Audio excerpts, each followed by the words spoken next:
In this video, we'll discuss terminology for light direction, key, fill, edge, etc. We are on basic qualities of light 3 and 4, direction and reflectivity we're going to do today. So, and this is going to be a lot of demo and not a lot of talking.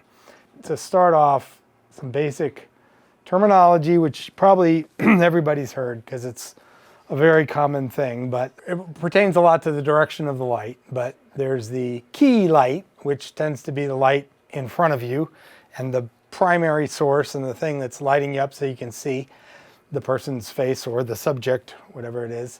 There is the fill light, which is what's on the shadow side, if there's a shadow side. The ratio of brightness between the key and the fill is how you get your contrast ratio. How much contrast is in the object, you know, which can make it look really kind of moody or flat, you know, kind of affects the mood of it a lot. The light behind the subject, which can have a lot of different names, hair light, a rim light, a backlight, an edge light. When you say edge light, that oftentimes I think tends to mean that it's coming around the side more, and you see it more like on somebody's face, you see it more on the side of their face, versus a backlight is more straight behind them, or a hair light.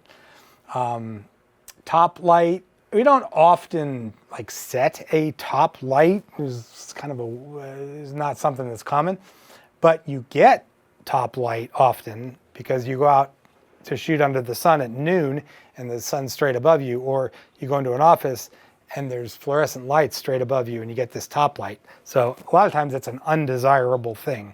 And sometimes you might just need a base. So you might just put a top light up as a base to kind of light the room up to start with. You can have an up light, you know, and that isn't used a lot. You can look like Frankenstein or something if you use a lot of up light. You can look like a Halloween thing, but people will use it to fill in shadows, especially if they, you know, feel like there's unflattering shadows. Politicians like it, you know, that are getting older, you know, so you can do that. And then, you know, there's a lot of other terms. People say catch light or an eye light for something that might be on the camera that, you know, gives you a little reflection in your eyes. You might use the word special just for a light that's hitting some particular thing. You know, might have a little, you know, whatever, a picture in the background or an object in the background, and you put a light just on that little object. You might call that a special. You know, any kind of a highlight that you want to, again, you could have something in the background and you just want a part of it to be highlighted. You might make a pattern, that kind of thing. So those terms are what I want to go look at. So let's go look at them. So I'm going to stay on, I've got everything set to 5600K, so we're not varying the color. We're primarily just looking at the direction of these light sources right now. Obviously this is no light. This is a directionless void. So I'm going to turn this first light on, and this will be a key light. That's basically, if you have one light, you'd probably say it was a key light. Unless you're trying to do something kind of unusual, that would be what you'd do. And, you know, the position of the key light, I'll change it around here in a minute, but, you know, that's really going to change the look. And the character of the key light. You know, we talked about color before, we talked about intensity. We're going to talk about softness later, but direction-wise, I'll move this around in a little bit, and we can talk about the effect of that. But for now, I'm just going to slide it over a little bit so we can definitely see that there's a key side and a fill side. Shadow side, right? So we can fill that in with a fill light. So if you wanted something real dramatic, you could just leave it like that. But I could turn this on, and now the shadows are not so dark, right? So, you know, that's just more of a, you know, a little bit of shadow, a little bit of modeling, a little bit of shape to his face, you know, and then you can bring it all the way up to where it's pretty flat, you know, and that just gives you different looks. Look, now if I turn this up too high, you're really reversing it. This is now the key, actually. But, you know, normally you would just go somewhere between like a high contrast ratio like that, which has a more dramatic feel, up to, you know, something that's a little more subtle, you know, up to something that's just a tiny bit of modeling like that, which is pretty kind of a bright, high key kind of a look, you know, on up to something that's, you know, pretty even. It could be completely flat, which isn't something you typically do. But anyway, you know, that's your fill, and the fill it depends partially on the position of the key too. One thing the fill can do is can come straight on from the front, and the other thing it can do is be kind of opposite of the key. And I'll move that around in a minute, but according to what we're doing now, that would only be the fill light. Although technically at this point, that's now your key light. But you know, that's how much, that shows you how much the fill is doing in terms of level in this particular lighting setup. Then I will turn on a backlight or an edge light, a rim light, a hair light. So this is flaring the lens right now. Knock it down so it's not doing that.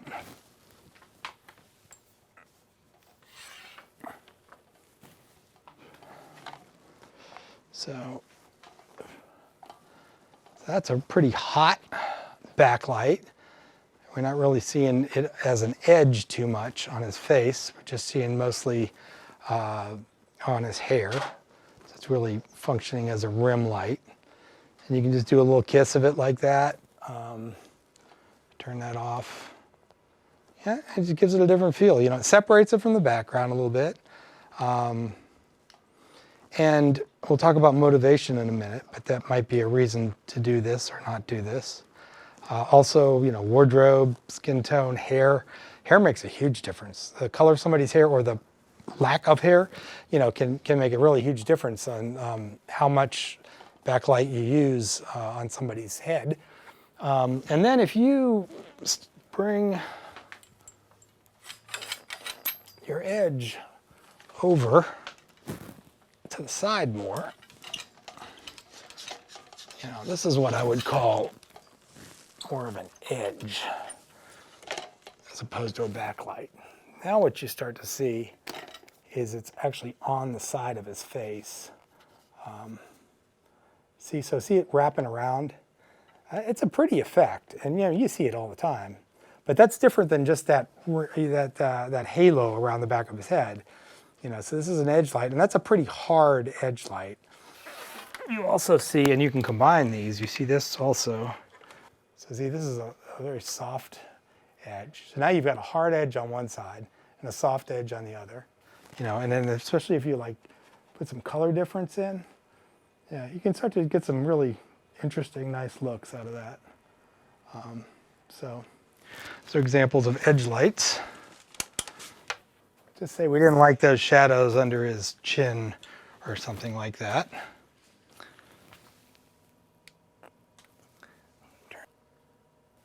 We could bring in a little bit of uplighting. Can't see what that's doing very well.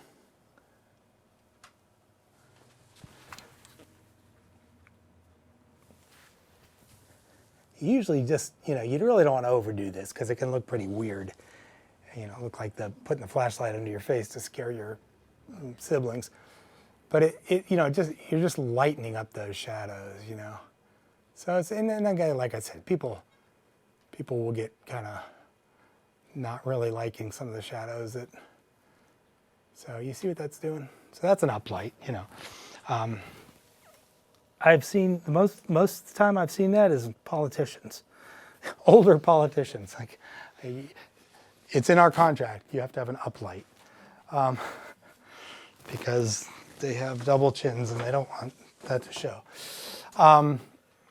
This would be a pattern light, an example of a pattern. Any kind of shape you put in the background can be a pattern light that creates an accent, you know. There's a million different ways to do this. One of the things, I mean, using a light like this, you have to be careful. It can look fake. These lights can be very helpful, but you just have to be careful using them. But if you shoot a light through a window or something, that can look totally natural and be a really neat look. But anyway, point being, you can make all sorts of patterns. You know, the major thing I'm trying to show here is just these lights are all coming from different directions, and so they're doing different things, you know. So if you look at the key light, let me see if I let's turn the fill off for now, and I start to change it. Just do that. If I bring it around the front more, now it flattens it out. You almost wouldn't be any reason to have a fill light at this point because you just got it lit really flat. You got it lit right from the front. You might need to take it up if you, for instance, had the bad reflection of glasses or something. You might need to take it up. But then, maybe you get some shadows, and then maybe you need to add some fill because, like now, I don't like those dark shadows in his eyes. So maybe now I got to add a fill light back in because there's some dark shadows in there. So that filled that back in. Or if he's not wearing glasses, it could come back in. At a lower angle, and that might be more flattering.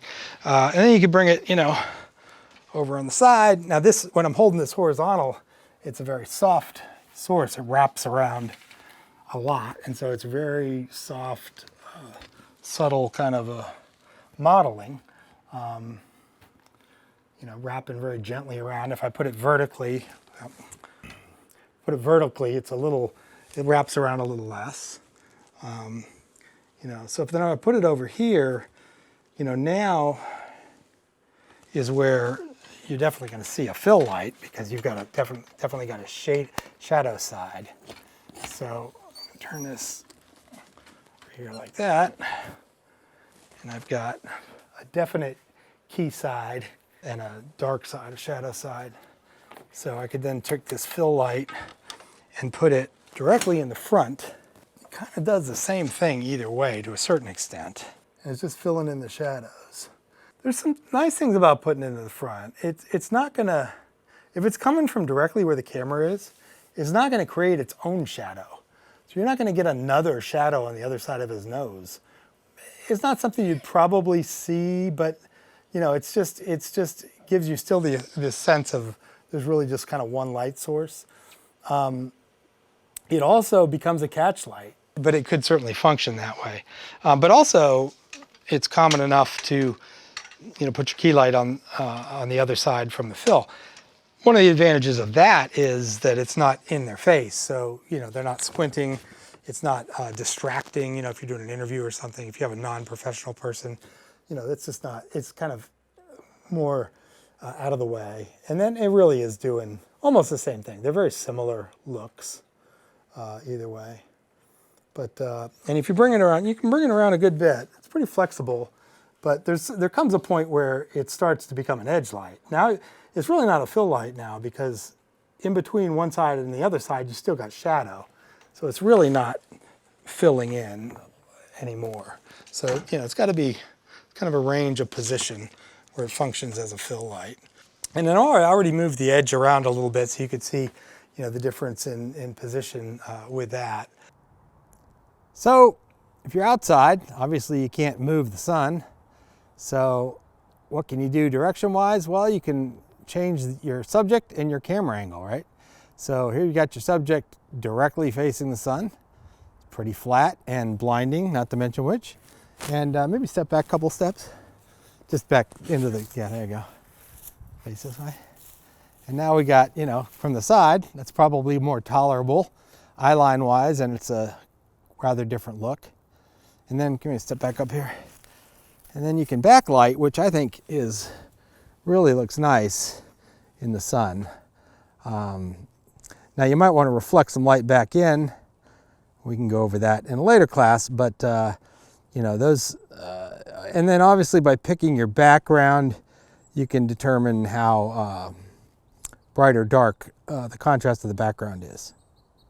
So I don't know if you know the term motivation or not, but it's a very cool thing. With a lot of styles of production, you don't want the lighting to look artificial. You want it to look like a natural thing, and you want it to just kind of blend into the story and not distract. I mean, there's exceptions to everything. There's times when you don't want to have a Baz Luhrmann show and there's crazy lights everywhere, whatever. But most of the time, you want the lighting to just help tell the story, and you don't want it to notice the lighting. But you might still want to make it really pretty or really romantic or really scary. You might want to use it to accent the mood. So you're trying to do sometimes big things with the lights, but without it looking fake and contrived. You know, you're trying to make it look real, right? So that's where motivation is something that that is a trick that you use that can really be awesome. And say, I think if I put an edge on him like this, like, man, I like that. That looks cool. He looks like James Bond or whatever, you know. But I might say, but it looks really stupid. It looks like a soap opera. It's like, why has he got this dumb light on his head? That doesn't make any sense, you know? Like, there's no reason for there to be a light there, right? So now we don't have a window today, but you know, you end up, what you do is you get something, you line them up with a window, or you put a prop back there, or you do something. So I take something that's the color of that little lamp, and it's kind of generally coming from the direction of that lamp. Oh, hey, the lamp's making that light. That's why there's a big bright light on the side of his face. And now it maybe doesn't look fake. Maybe it looks like it's supposed to be there. So you still get the cool look, but it's there for a reason. You know, now that doesn't look like it's just coming out of nowhere. It looks like it's coming out of the lamp, right? Now, in reality, the lamp ain't doing jack. There's nothing coming off the lamp. You know, if I turn this thing off, the lamp's not doing anything at all. But doesn't it look like it's coming from the lamp? You know? So you're motivating that edge light with the lamp. Similarly, if you were to, you know, say you've got already a warm source there, and then you want to put a little bit of a cool edge light on the side of his face, you know, and make a bluer light. So, you know, maybe you have a TV or an iPad or something back there, or maybe there's a window back there, or a moonlight or something, you know, that's got kind of blue light, and then you're motivating your blue light, because you want the blue light because it's super cool, and you're going to get a lot of jobs because you got super cool lighting. But now there's a reason for the super cool lighting, and then the art director likes it because they got to put up a super cool prop, and everybody's happy, and you know. So that's what motivation's about. It's about, you know, and it's not just like you're going to put up a prop. You walk into a location and you can, you know, see that there's the window, there's the sun. Well, you might go in and you put a key. I'm going to put a key light here. Well, I'm going to have a backlight. I'm going to have an edge light. Where's the edge light going to be? Well, where is the person? What's behind them, right? There's a window over there. I think I'm going to put the edge light on the window, no matter which side it's on. Is there a bright window? I might have a hard, bright edge light, you know, because that's what it looks like it's coming from. If it's if there's a certain color to it, I might put that color to that edge light, you know. And so that's I think those are kind of a consideration. Is there something motivating it, or do I want to concoct something that's motivating it? Do I want to go turn the lamp on, you know, and dim it so it's the right color? And you know, you got these little production light bulbs that you can make any brightness and color. Do I want to put something back there that kind of, you know, or fireplace or something, you know, something, and then you can get your backlight to mimic that. I think that can be a really nice thing to do, and I like to do that, you know, and it looks believable, and it, I think, puts you in that scene, you know. So that is the idea of motivation, and I think that's a really neat tool to be able to play with. Patterns are pretty cool, and I put this light up because it's fast and easy. This Source 4 ellipsoidal Lico, several names for these things, and people will just say pattern light. But it's really a stage light, you know, and it's a fine thing to use, but there's a million ways to make patterns. You know, you basically put something between the light source and the subject and create a shadow, you know. And, you know, one of the things I really like to do is shoot lights through a window. You take a big light outside and shoot it through a window, and you can make really pretty. I mean, if you happen to come into a location and the sun's coming through the window, it can be spectacular, or it can be way too bright or something. But chances of finding it at exactly the right angle are, you know, pretty iffy. Plus, if you're going to be there for 3 hours, it's totally going to move, so it's not going to work for very long, you know. But you can recreate that. You know, you can put your own light out there, or even a reflector or something, and have this. Sometimes you can have a really pretty pattern coming through that looks like sunlight. You can sometimes take, like if there was a painting on the wall, you know, you might be able to take and make a little sconce, or like in a museum when they have the little spots, you know, you might take something like that, right? And just put a little highlight on the painting, you know, and that, it can look really pretty, you know, it just kind of pops out. Just in and of itself, as a decoration, as a set element, that can really enhance the picture. And if you're doing something and that's, you know, if you're doing something for a company and that's their logo, you know, that might be great. Or that's some important piece of scenery or something, you know. So, and that's not much of a pattern. It's really just kind of a little circle, but it is, you know, a pattern. You know, those things can be in sharp focus or kind of fuzzy, but putting shapes of lights rather than just blobs of lights, but distinct shapes of lights. And it can be as simple as a slash, and there's just so many different ways to do that. You can have what they call gobo. A gobo is a pattern, it's a shape, right? So one version, and again, this is more of a stage lighting thing, but one version of a gobo is that little metal thing that goes inside that stage light and has the shape of that window in it, you know. But more commonly in our kind of stuff, the gobo is on a flag, like this flag over there, you know, and you see cucoloris is the type of thing that's, when you get flag kits, there's often a cucoloris, and it's a piece of wood with a ziggy pattern in it, you know, and you can throw it in front of a light and it kind of looks like the light's going through branches or something, you know, and it just breaks it up, and it can be a nice look, you know. And people say brancholoris, right? It's when the gaffer goes and cuts somebody's trees off and hope nobody sees them, and they stick it on a C-stand, and because, you know, you'll stick a bright light on a wall and you'll be like, yeah, I like it. I like that wall bright, but it's too much. And so you'll get some branches or something and you'll throw it in front of there, and then it'll be kind of like some bright, some dark, and it can be really nice. And so that's a pattern, you know. There's lots of different ways to make patterns, and that's a nice thing to do, you know, to be able to kind of paint with the light. You know, I think once you get past the basic subject lighting, the key and the fill and the edges, you can really play in the background, and there's a lot of different things you can do in the background of a scene, and together with the art, you know, the props and the colors of the setting, the selection of the location, all those things together with the lighting, you know, you really are creating a palette that can, it's, you know, it's almost like you're making a painting. You know, you're creating this thing from scratch, or somewhat from scratch, that can really help tell a story. So there's a lot of options when it comes to lighting the background. Not a lot to say about flare, but it does pertain to direction. If the direction of the light is into the lens, you can get a flare, which everybody probably knows what that looks like.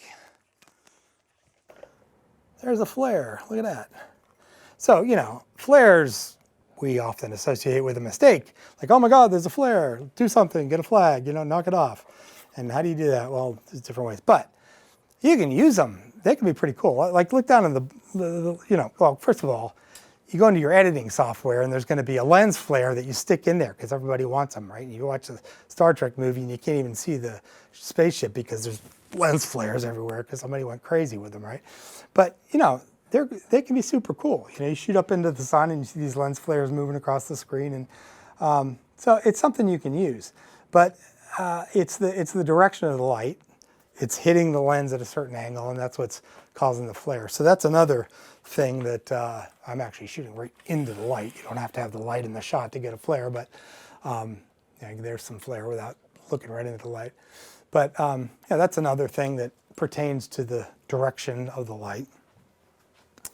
I love flare. I love shooting into light. I think it's just super cool looking.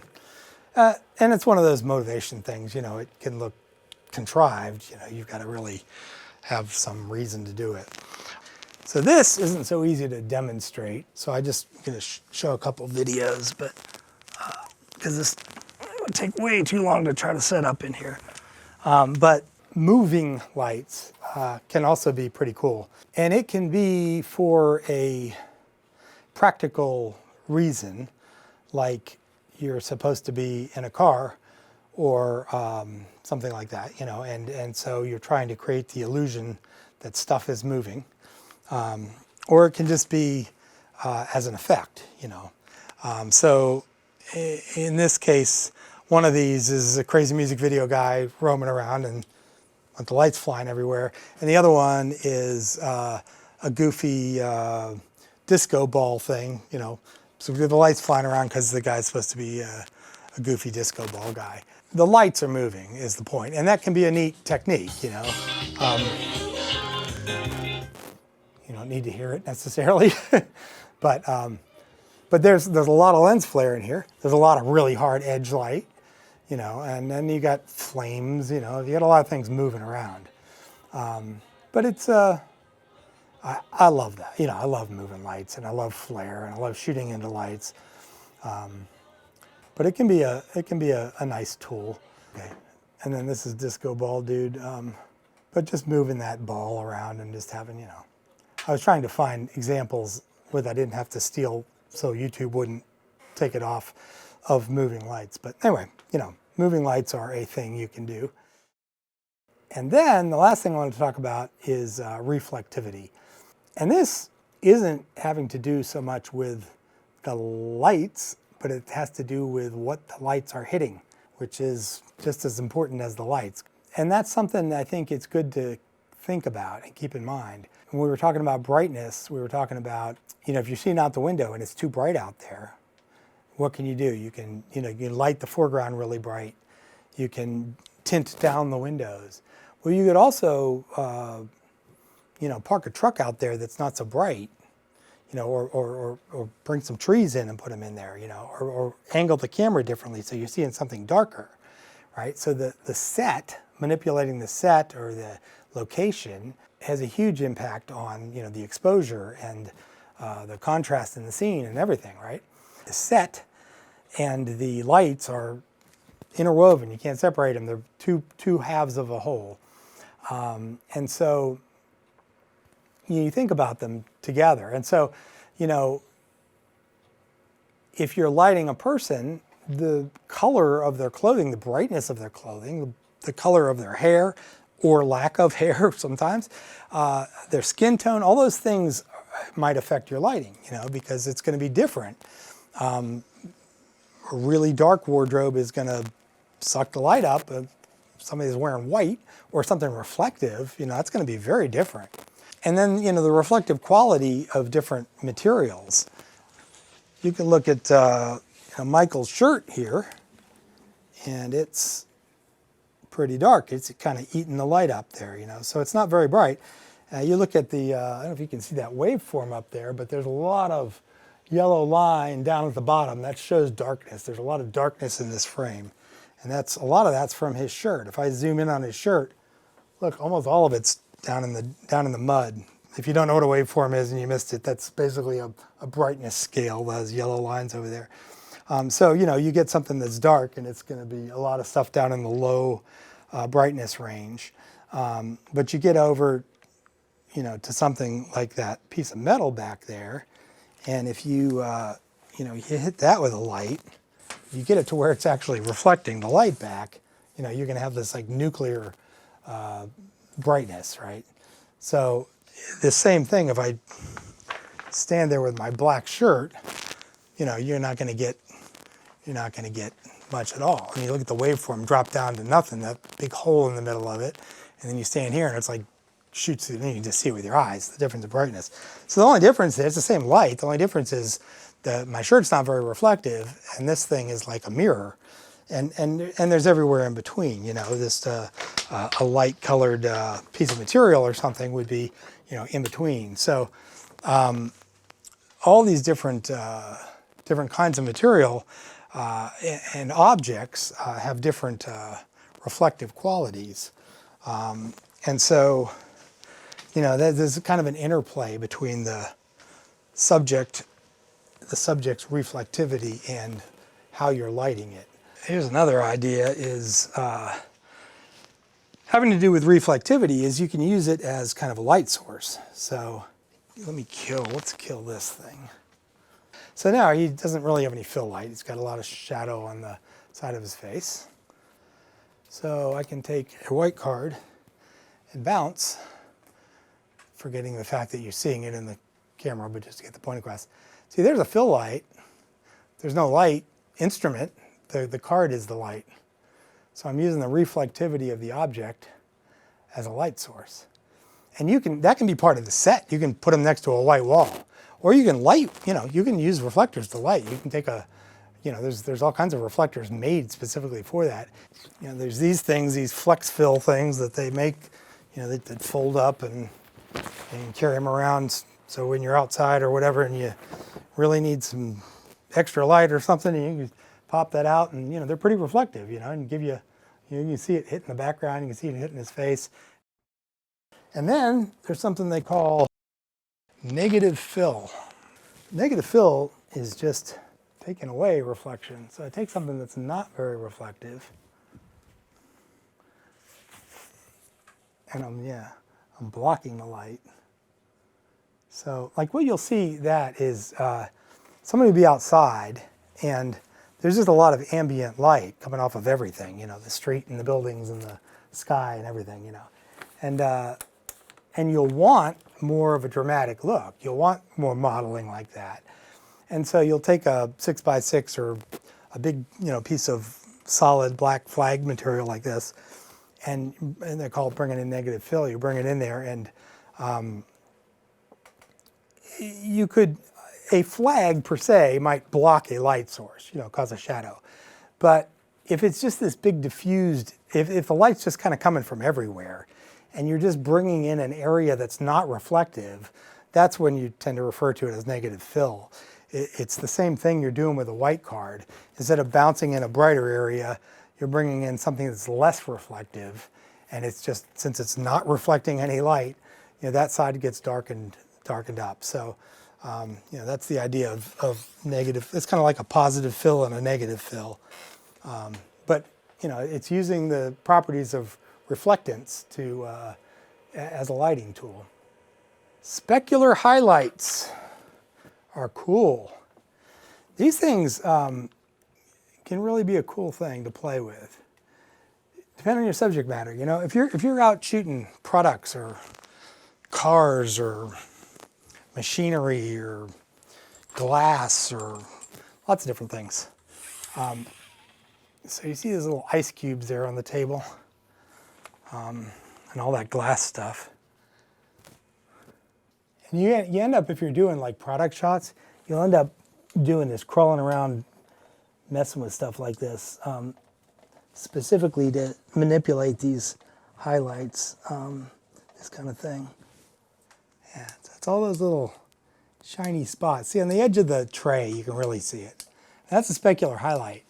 It's a really bright spot.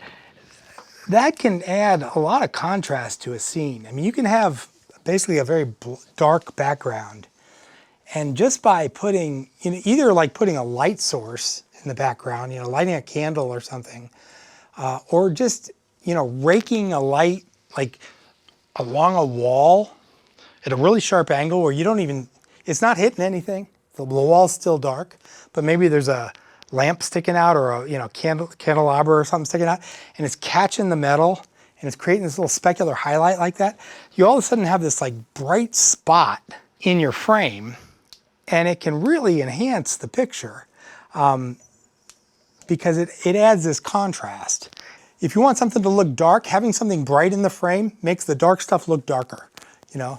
If you want something to look bright, having an area that's dark, if you want something to look blue, having the area have some warm colors in it makes the blue look bluer. You So having that contrast can enhance whatever effect you're trying to give it.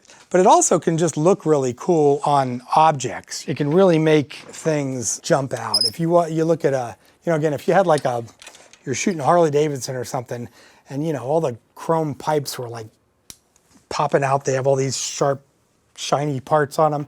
I mean, that's, those kind of specular highlights, you might take lights and put them at a sharp angle, or an angle that's reflecting back into the camera, and you can do it just by kind of moving the lights back and forth till you hit it.